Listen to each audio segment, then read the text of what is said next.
to read to you a story about anal sex. Yeah, well, because really, where can you go after Cascio, I think, with anal sex? That's what I was thinking. I mean that as a compliment. This is from my book, Oedipus Rex. There's copies on that lovely little table right there. If you want one, take one. If you feel like giving me something for it, that's awesome. It doesn't have to be cash. I will accept hand jobs and drugs as well. Yeah, the story's called Ass Backwards. When I was 16, my mom confessed to me that she had a vibrator, which a friend had given to her, but which she never used. She just liked to keep it around for laughs. Within a day, I found the vibrator and immediately plunged it into my own ass while in a fit of vigorous masturbation. I could spend the rest of my life in analysis and never get to the bottom of that one. In fact, I don't even know why I felt the need to stimulate my prostate. I wasn't even aware I had one. Unless on some level, I knew that my ass, I just watched my own work after reading it like 30 times. I don't even know why I felt the need to stimulate my prostate. I wasn't even aware I had one. Unless on some level my ass knew that such an act of appropriating your mother's sex toy is the modern equivalent of killing your father. My best guess, though, is that I had read something in Hustler. How was I to know that when I went to the doctor's for a routine exam, his nurse would give me a physical I would never forget, or something to that effect? Or maybe it was that I just wanted to see what was up with all those fags. Eventually, though, by the way, fags is in like double quotes in the book, so you know I'm not being down on fags. Eventually, though, the vibrator vanished. I don't know if my mom pressed her ear to the bathroom door one night only to hear a familiar whir, or if my constant treatments of bleach irritated her in some fashion that she just couldn't fathom and she tossed it.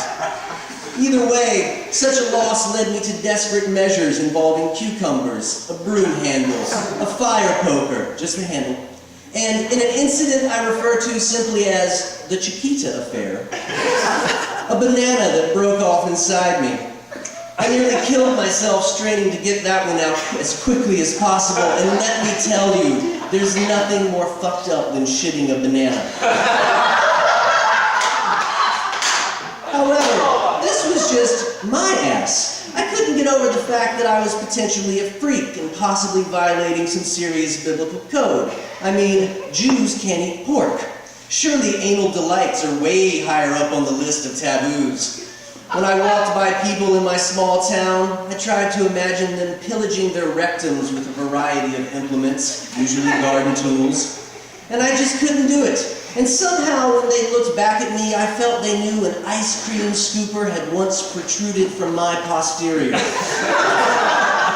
Oh, and sicknesses of sicknesses, that same ice cream scooper is still nestled in one of the drawers in my parents' kitchen. I know it's been many years and numerous rent cycles, but even today on those hot August afternoons when my dad suggests a chocolate sundae, I politely decline. This pleasure center I discovered in myself only fueled my obsession in wondering about the way other people's asses operated. I mean, for years I never came across a woman who admitted to liking, let alone having anal sex. I read interviews with porn stars who said they reserved anal sex for their off-camera sex life, leading me to believe that fucking a girl in the ass was the Rosetta Stone of sex, performed only by women who had conditioned their sphincters in a kegling exercise that allowed them to siphon the semen out of a man in such a tantric fashion that would regress the lucky fellow to a womb-like state. Because the frequency with which I got laid between 16 and 25 could be measured by the appearance of comets, and because those women I did manage to bed with any regularity just seemed so loaded with vitamin D and other wholesome goodness, I never found myself in a situation where I felt comfortable saying to a girl, "So would you mind if I buggered you tonight?" And that lasted until I met Deborah. Deborah was the roommate of one of my ex-girlfriends, which was a disaster waiting to happen anyway.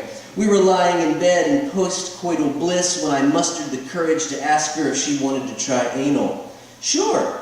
The speed with which I was able to achieve another erection was dizzying. I grabbed a bottle of lotion from beside her bed and started lubing her up. I was generous with the lotion. I wanted things to go as smoothly as possible.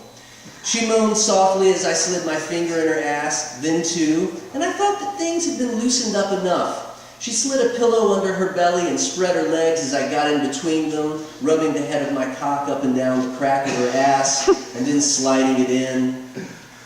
I just want to mention I wrote this when I didn't have children. It feels very strange now. I felt more pure joy than when I graduated high school. Then the head of my dick hit something. In my experiments with driving a dildo up my own orifice, this didn't seem right. I mean, maybe my ass was special, but I could sink my mother's vibrator pretty far in there.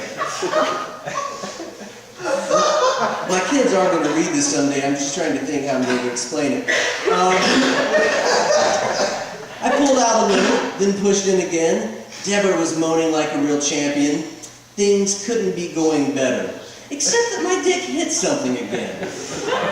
The gravity of the situation dawned on me. The tip of my penis was in direct contact with something. I have since come to know this unfortunate circumstance as running over a turtle.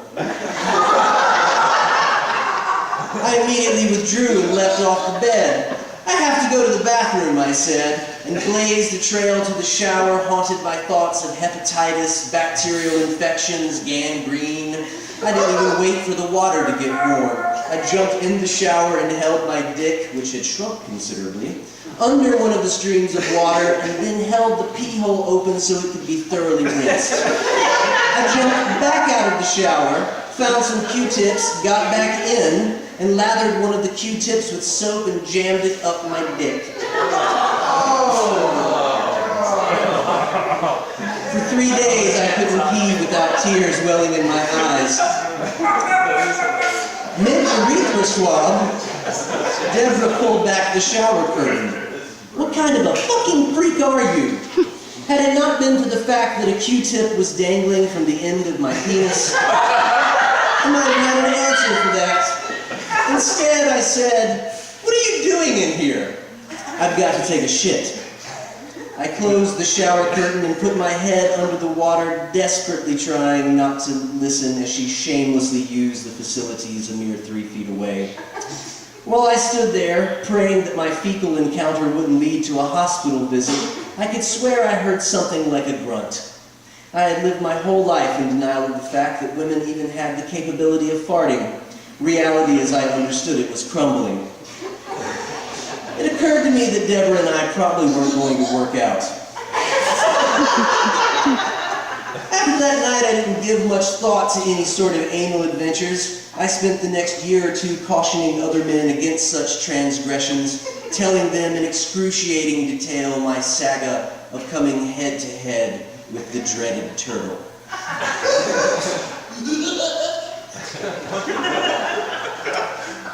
I probably wouldn't have returned to the pleasures of the prostate had it not been for a phone sex conversation gone awry. After this, I became obsessed with finding a woman who would fuck me in the ass with a dildo. I would spend weeks and months testing the waters with various women, coaxing them to finger my ass while they gave me head. Those who made it that far, and they were an exclusive few, usually found one reason or another to conclude our relations for good when I asked them to entertain the thought of cornholing me. Eventually, in a coffee house I frequented, I met Alice. She was an English major, and she had that dark bohemian look that seemed to indicate that she was the type of girl who would fuck a guy in the ass, if only because it deconstructed traditional male-female relationships. I was not so idealistic that I wanted to hold out for a woman who was genuinely interested in buggering me, and if a few years at college had built up enough postmodern angst in a girl from the suburbs, I was entirely open to exploring that. I did not, however, anticipate falling in love with Alice, but I did. This complicated things because past experience had taught me that not even a 1-carat engagement ring could bind a woman to you enough that she was willing to do that dirty deed. Alice was also not interested in toys. Whenever I suggested buying her a vibrator, she just dismissed the thought. When she introduced me to her parents several months into our relationship, I began to suspect that we were on a path of normality that for Alice barred boinking your boyfriend's butt. Things were getting out of hand. On the drive home from her parents' house, I finally said, "Look, do you love me?" She affirmed that this was the case. "Well, here's how it is," I said, and I related the tale of my mother's vibrator, of the ice cream scooper, even of the banana. When I was done, Alice said nothing for a while. I was prepared to take her back to my place, let her collect her things, and then bid her farewell so she could retreat to her friends and family with stories of what an absolute lunatic I was. Instead, she said, "I think I have what you're looking for." The strap-on was black and made of rubber, and was worn on a black leather harness. I marveled over it while Alice told me of her brief adventures on the island of Lesbos. I don't think I'd been as confused about the logistics of sex since I lost my virginity. We debated for some time the merits of me being face down, ass up, me on my back, because it's more romantic that way. Both of us on our sides, spooning, or her lying back and me riding her. We settled with me being on my back. I put a pillow under my ass and spread my legs. Alice was between them, the black dick dangling menacingly. She worked it over with KY and then pressed the head against my rear.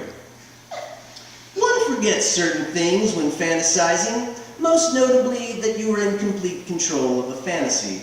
When it comes down to things being realized, you aren't in control at all, which is why when Alice pushed into me at what she felt was an acceptable rate, my eyes nearly shot out of my head.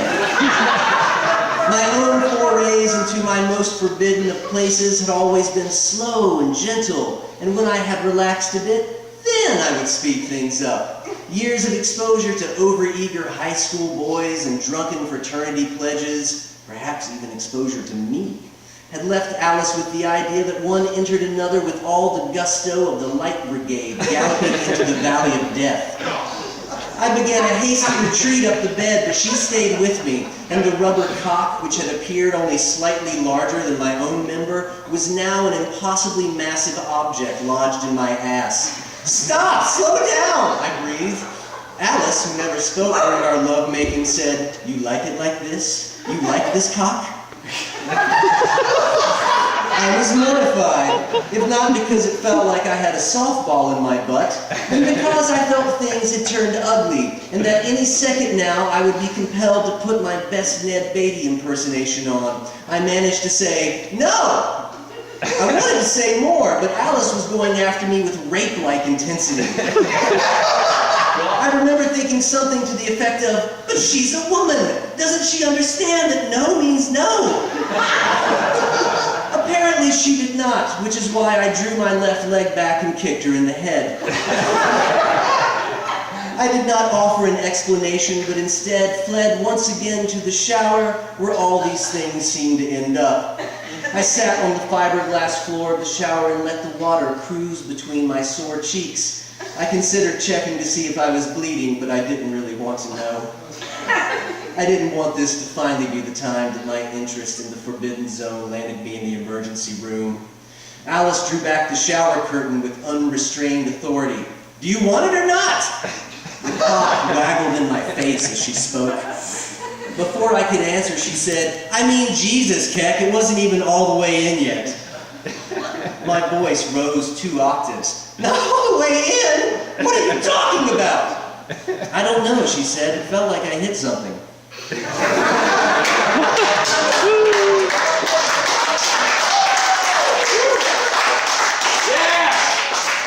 said nothing. I pulled the shower curtain back and waited till the water went cold. Thanks for listening.